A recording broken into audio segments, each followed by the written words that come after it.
Billion rupees आपको foreign donor से मिला है और आपने सिर्फ 1.2 ट्रिलियन डिसबर्स किया है। आप अपने आप को क्या थापिये दे रहे हैं? और ये मुझे बताएं बाकी पैसे किधर हैं? हमें एक व्हाइट पेपर चाहिए। इस व्हाइट पेपर में हम जानना चाहते हैं आपको कितना मिला था गरीबों को देने के लिए, कितना आपने डिस्ट्रीब्यूट किया है, और बाकी सारा जो आपके पास है उससे कर क्या रहे हैं? कोरोना तो आज हमारा टॉपिक नहीं लाए साहब, लेकिन जाहिर है कि हमने उस पर भी इवन रिस्क ले लिया है और हमने मईशत को ज्यादा प्रेफरेंस देते हुए लॉकडाउन खोल रहे हैं। अब सवाल मेरा आपसे ये कि सर, लॉकडाउन जिस मकसद के लिए नरम किया जा रहा है, आपको लगता है कि वो मकसद हल हो पाएगा? मईशत को वाकई कुछ संभाला मिलेगा? मईशत का पहिया चल सकेगा?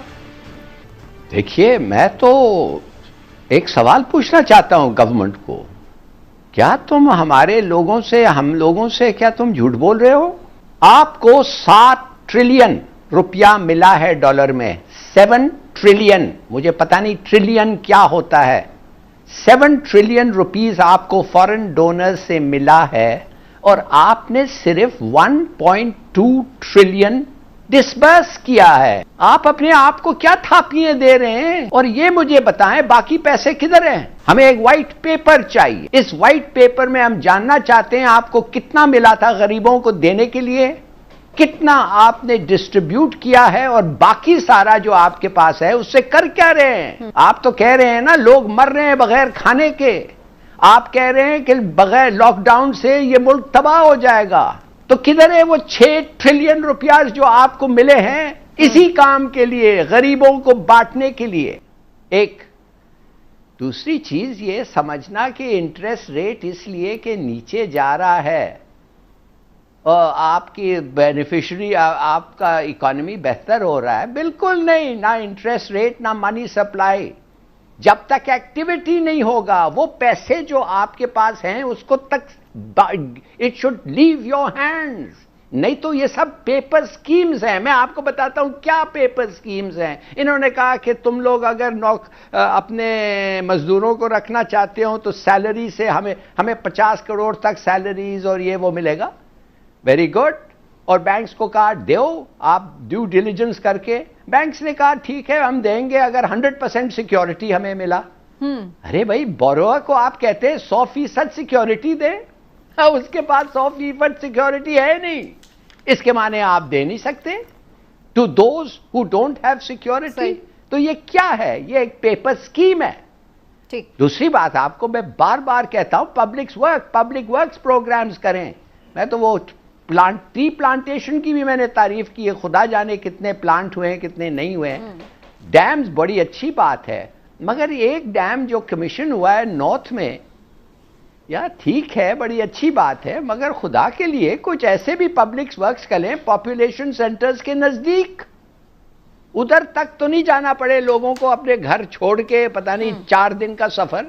सही है, ये भी आप थोड़ा सा सोचें। मैं अभी इस पर आती हूँ कि मजीद क्या हो सकता है, लेकिन जो आपने 1-2 सवाल उठाए ना अली साहब, उन पे बात करना बड़ा जरूरी है। एक तो आपने ये बात की है कि खरबों रुपए मिले हैं हुकूमत को। सर, ये आप ओवरऑल जो इमदाद मिल रही है मुख्तलिफ बैंक से, जैसे कि आलमी बैंक से कुछ मिले पैसे, कुछ एशियाई तरक्याती बैंक से मिले हैं, ये ओवरऑल आप उनकी बात कर रहे हैं या कोई अदर देन दिस आपको इन्फॉर्मेशन है कि कोई डोनेशन मिली है? नहीं भाई, ओवरऑल जो मिली है, देखिए मैं भी अकबर के तरह कागज हिला रहा हूं, इस तरफ देखें मेरे तरफ। अच्छा, ठीक ये देखिए, अगर आप चाहती है मैं पढ़ के सुना सकता हूं। ठीक हो गया। तो आपको आपके हिसाबो किताब के मुताबिक ये कितने खरबों रुपए मिले हैं और वो आवाम तक नहीं पहुंचे। लेकिन इमरान साहब, आप क्या समझ रहे हैं? हुकूमत तो हमें ये आके बता रही होती कि हमारे पास इतने पैसे नहीं हैं कि हम हर रोज़ लोगों को फीड कर सकें। आपके ख्याल से ये तरीका ठीक है कि लोगों की बराह रास्त इमदाद कर दी जाए पैसे दे के, या फिर ये तरीका ठीक है कि बहरहाल रोज़गार के लिए आसानी फराहम की जाए ताकि लोग अपनी रोटी खुद कमा सकें? देखिए, आपकी जो मैशत है ना, वो किस पे सबसे ज़्यादा सहारा है? उसका रीढ़ की हड्डी क्या है? रीढ़ की हड्डी होती है किसी भी मुल्क की मैशत में उसकी एक्सपोर्ट्स। अब मैं थोड़ा सा इस पे आपको जवाब देने से पहले ये बता दूं कि 2013 में आपकी एक्सपोर्ट थी तकरीबन 25 अरब डॉलर की। अच्छा, ये कम होते होते 2016 में आ गई 20.5 अरब डॉलर पे। अब उसके बाद 2016 से ये बढ़नी शुरू हुई 5.1 परसेंट के हिसाब से, और ये 2019 में ये चली गई 23.8 अरब डॉलर पे। लेकिन अब कोरोना की वजह से क्या हुआ, कोरोना की वजह से आपका जो मेन एक्सपोर्ट है वो है आपका टेक्सटाइल, और टेक्सटाइल में आपके ज्यादा गाहक कौन से हैं, गाहक हैं यूएस, यूके, जर्मनी, फ्रांस, जो कि सब बंद पड़ा है। यूरोप। हाँ जी। अब वहां से क्या हुआ, आप ये देख लें कि पूरी दुनिया का जो टेक्सटाइल है ना उसका 40% सिर्फ ये कस्टमर है, ये वाले मुल्क। आपकी जो एक्सपोर्ट है उसका तकरीबन 50% यहाँ जाता है, और बाज रिपोर्ट्स के मुताबिक 56%। ठीक। अब जब वो 56% आपका अगर कम हो जाता है तो आप उससे देखिए आपकी एक्सपोर्ट कहाँ जाएगी। दूसरा है रेमिटेंस, आपका ज़र मुबादला का एक मेन जरिया। गल्फ कंट्रीज से जो आपकी रेमिटेंस थी उसमें 54% कमी ऑलरेडी आ गई है, जो बाहर के ममालिक से पैसे आते जो हैं, गैर पाकिस्तानी, जो पाकिस्तानी ओवरसीज पाकिस्तानी अपनी मेहनत मजदूरी की कमाई जो यहाँ भिजवाते हैं। अब वर्ल्ड बैंक की रिपोर्ट के मुताबिक इस साल कोरोना के 22 आपकी रेमिटेंस में 23% कमी आएगी। यानी एक आपका एक्सपोर्ट वाला मामला बंद हो गया, कम हो गया, दूसरा आपकी रेमिटेंस कम होगी। जब ये सारी चीजें होंगी तो उसके बाद आपकी मईशत पे क्या धचके लगेंगे आपको उसका अंदाजा होना चाहिए। उसका अब नतीजा क्या है, अब आप देख लें कि टैक्स रेवेन्यू है जो कोरोना के बायस उसमें 19% कमी जो है ना वो बताई जा रही है कि जी 19% कमी हो जाएगी, जो पहले 4.8 ये तो हम नुकसान के ऊपर तो बात कर ही रहे हैं, जो इम्पैक्ट आ रहा है, जो उसमें खराबी आ रही है। जो मेरा आज का सवाल है वो ये कि जो अब ये लॉकडाउन खुलने से, मईशत का पहिया चलने से, शर सूद में कमी करने से, और जैसे हिलाली साहब बता रहे हैं कितने पैसे जो बाहर से आ गए हैं उनसे। हिलाली साहब, आप ब्रेक से जाने से पहले कुछ कहना चाह रहे थे, वो भी आप प्लीज कमेंट कर लीजिए। और साथ ही ये जरूर मैं शॉर्टली आपसे जानना चाहूंगी सर, आपके नजदीक गवर्नमेंट मजीद क्या कर सकती है, ऐसे स्टेप्स ले सकती है जिससे जो हमारी इकॉनमी है उसको थोड़ा सा सहारा मिले, थोड़ा सा पहिया चले, कुछ बेहतरी आए? देखिए समीना, ये कैसे आपका सवाल इन सम केसेस ये बनता ही नहीं है ऐसे मौके पे। क्यों, मैं आपको बताता हूँ। क्या फ़ायदा किसी इंडस्ट्री को आप इंसेंटिव दें, कोई डिमांड तो है ही नहीं ना बाहर।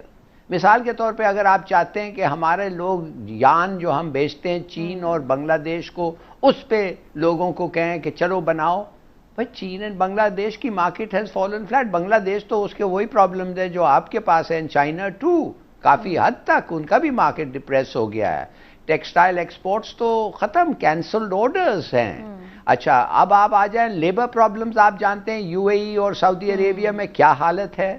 तो मैं ये समझता हूँ कि ये काम गवर्नमेंट का है। हमें प्रॉब्लम सब पता है, labour problems, export, cancelled orders और पेमेंट्स नहीं। मैं ये गवर्नमेंट से जानना चाहता हूँ जो इतने सारे मिनिस्ट्रीज पे बैठे हुए हैं कि हमें प्रॉब्लम्स पता है, आप हमें सोल्यूशन दें। आप दें सोल्यूशन, इसलिए कि हम जो सोल्यूशन देते हैं वो तो आप तैयार नहीं हैं उसको इम्प्लीमेंट करने के लिए। तो what are your solutions? Why don't you tell us? बिल्कुल ठीक।